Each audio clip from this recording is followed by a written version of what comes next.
Olá! A nossa análise de hoje entra num território que afeta todos nós, mesmo que a gente não perceba, os fundamentos do direito penal. Usando como guia trechos da obra Curso de Direito Penal, de Rogério Greco, vamos tentar entender o grande dilema por trás de tudo isso. Porque, no fundo, o direito penal é uma caminhada na corda bamba, né? De um lado, a necessidade de proteger a sociedade, nos dar segurança. Do outro, a obrigação de proteger o indivíduo e garantir a liberdade. Como manter esse equilíbrio? Essa é a grande questão que a gente vai explorar. Exatamente. E essa não é uma discussão que fica só nos livros, né? Essa tensão entre segurança e liberdade está nos jornais todos os dias, nas decisões dos tribunais, nas leis que o Congresso aprova. Entender a lógica por trás do direito penal é, no fim das contas, entender as regras do jogo do poder do Estado sobre o cidadão. Então vamos começar pelo básico. Para que serve, afinal, o direito penal? A primeira coisa que o material já deixa claro é que a resposta é muito mais sofisticada do que simplesmente, sei lá, prender bandidos. Sem dúvida. O conceito central que o livro de Greco nos apresenta é a proteção dos bens jurídicos. Pense nisso como os valores mais importantes para que a gente consiga viver em sociedade. O material até cita uma definição de Luiz Regis Prado, que diz que o direito penal moderno existe para proteger bens essenciais, tanto para o indivíduo quanto para a comunidade. Ou seja, não é só sobre punição. É sobre criar um escudo para as coisas que a gente, como sociedade, decidiu que são fundamentais. A vida, a liberdade, a propriedade, a dignidade. Isso. O direito penal só deve ser acionado quando o ataque a um desses bens é tão grave, mas tão grave, que outras áreas do direito, como o direito civil, não dão conta do recado. Ele é a última ratio, o último recurso do Estado. E aqui tem um ponto que me chamou muito a atenção no material. Esses bens jurídicos, eles não são imutáveis. Eles mudam com a sociedade. O exemplo dado é espetacular. Adultério e sedução já foram crimes no Brasil. Estavam lá no Código Penal. Exato. E hoje essa ideia nos parece absurda. Completamente. Imagina a polícia ser acionada por causa de um caso de adultério. Isso é fascinante porque mostra que a própria definição do que é crime não é algo gravado em pedra, né? Uma coisa que podia levar alguém para a cadeia na geração dos nossos avós, hoje é totalmente irrelevante para a lei. Faz a gente pensar, o que é que a gente considera crime hoje que daqui a 50 anos as pessoas vão achar um completo absurdo? Essa reflexão perfeita. Essa evolução reflete mudanças sociais profundas, como a alteração no papel da mulher na sociedade, que tornou esses tipos de crime anacrônicos. E, historicamente, essa ideia de focar nos bens jurídicos vem de um jurista alemão chamado Birnbaum, lá em 1834. Foi uma revolução na época. Mas é interessante notar que essa não é a única forma de ver as coisas. Ah, o material cita outra visão, certo? A de um teórico chamado Jacobs. Sim, e é um contraponto muito interessante. Para Jacobs, o direito penal não protege o bem em si, por exemplo, a vida. Ele protege a validade da norma que diz não matarás. A ideia é que quando alguém comete um crime, essa pessoa está, na prática, enviando uma mensagem para a sociedade de que aquela regra não vale. Ah, entendi. Então, para Jacobs, é menos sobre o dano específico e mais sobre a confiança do público no sistema. Se alguém quebra uma regra importante, é como se abrisse uma rachadura na fundação da confiança social na lei. A punição, nesse caso, não seria só para a vítima. Exatamente. A punição seria uma forma de reparar publicamente essa rachadura e mostrar para todo mundo que as regras continuam de pé e são para valer. É uma visão mais simbólica, focada na estabilidade do sistema. Apesar de ser uma teoria muito influente, a visão dominante que orienta a nossa legislação ainda é de proteção dos bens jurídicos. Certo. O que me leva a outra pergunta. Se a missão é proteger os bens mais importantes, quem escolhe o que entra nessa lista? Quem bate o martelo e diz, isto aqui é tão valioso que se alguém mexer, vai ter que se ver com o direito penal? Grande bússola, a fonte principal é a Constituição Federal. É nela que estão definidos os valores essenciais da nossa sociedade. O direito à vida, à liberdade, à igualdade, à segurança, à propriedade. A Constituição é o ponto de partida para o legislador. Então ela funciona como um mapa, apontando para o legislador e dizendo: olha, a sociedade valoriza isso aqui, crie leis para proteger esses pontos. Exatamente essa é a primeira função. Mas o papel da Constituição é duplo.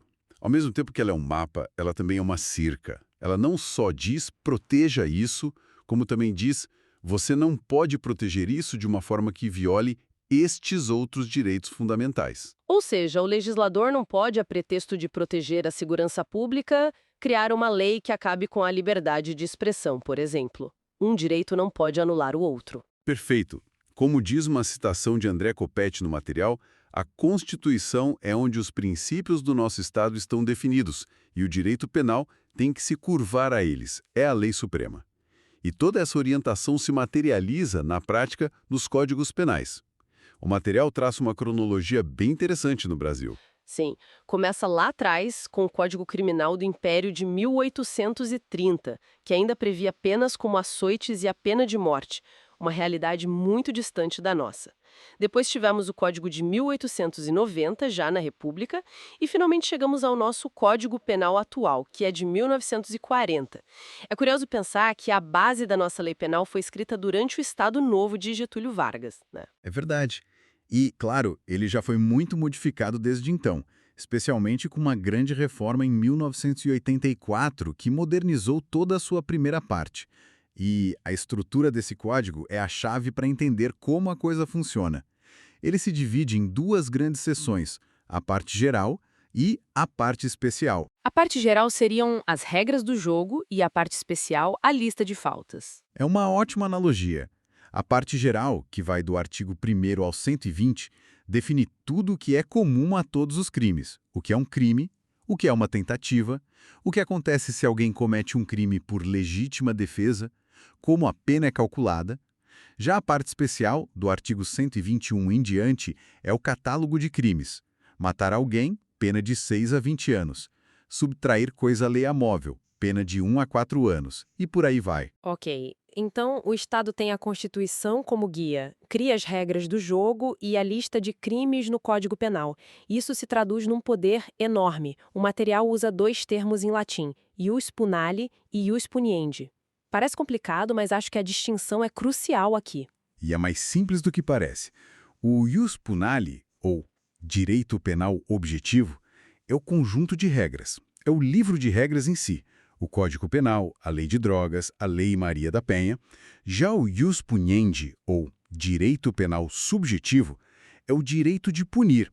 É o poder que o Estado, e só o Estado, tem de usar esse livro de regras para processar, julgar e condenar alguém. Certo, então o Estado tem o monopólio do ius puniendi.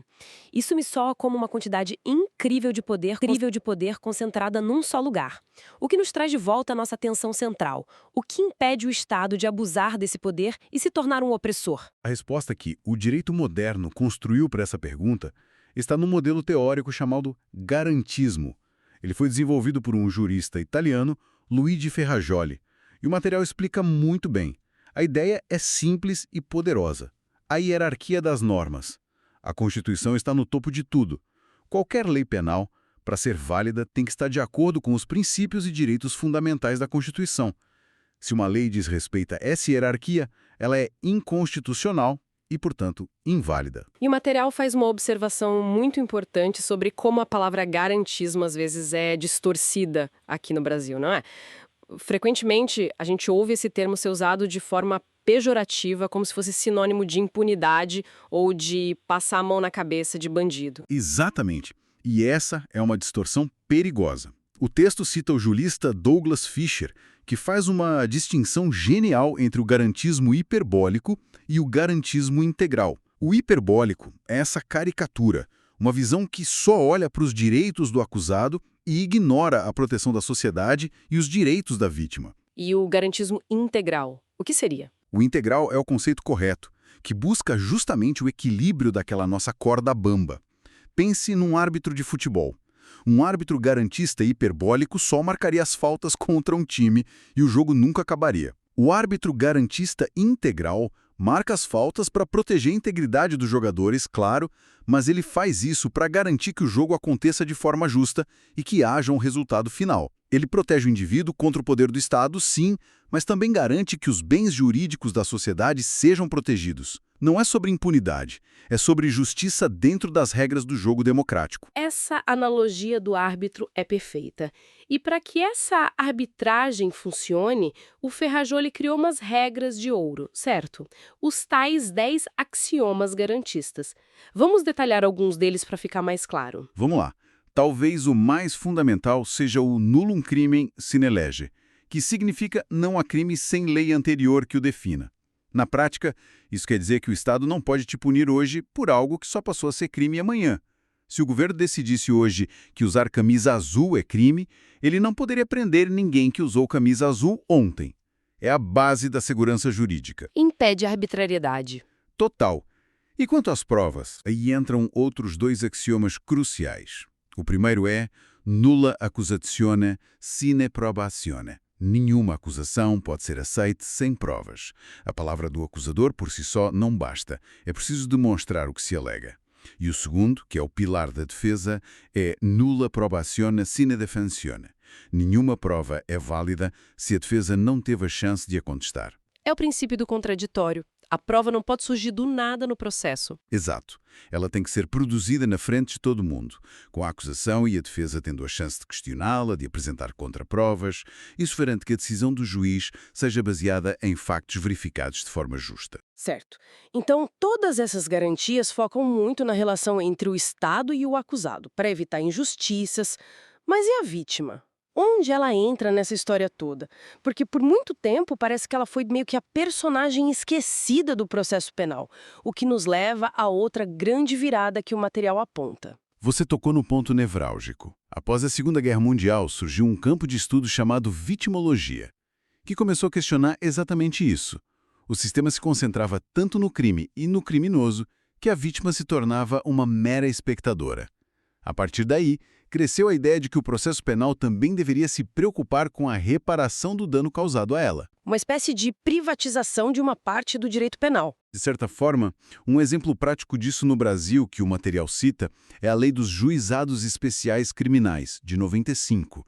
Para crimes mais leves, de menor potencial ofensivo, o primeiro objetivo da justiça não é punir, mas sim tentar uma conciliação entre as partes e principalmente reparar o dano da vítima. Isso cria uma terceira via para a resposta penal, que se junta à retribuição, que é o castigo, e à prevenção, que é evitar novos crimes. Agora temos também a reparação. E essa mudança de foco acontece ao mesmo tempo em que o mundo fica mais complexo com novos tipos de crime surgindo. Esse período em que vivemos é marcado por uma explosão de novas leis penais e um endurecimento geral das penas. Por quê? Porque o mundo mudou. Hoje temos crimes económicos complexos, crimes ambientais que afetam gerações, cibercrimes que atravessam fronteiras em segundos, o terrorismo, o crime organizado. E esses novos crimes desafiam aquele modelo clássico que a gente estava a descrever. Como se aplica as garantias de defesa num crime cibernético em que as provas estão em servidores em 5 países diferentes? Como se define a vítima de um crime ambiental? A sociedade, com medo, pressiona por mais leis e penas mais duras. Exatamente. E essa pressão cria o risco que o material adverte no final. O risco de caminharmos para um direito penal máximo, um sistema que, no discurso de defender a sociedade a qualquer custo, começa a relativizar e a atropelar aquelas garantias fundamentais que demoramos séculos para construir. E aí, a corda bamba arrebenta. Que percurso, hein? Começamos no dilema entre segurança e liberdade, vimos que a missão do direito penal é proteger nossos valores mais importantes, os bens jurídicos. Entendemos como a Constituição serve de mapa e de cerca para o legislador.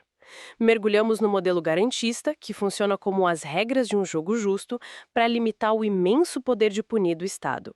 E terminamos vendo como as novas formas de crime e uma maior atenção à vítima testam esse equilíbrio todos os dias. No fim, o material nos deixa exatamente nesse fio da navalha.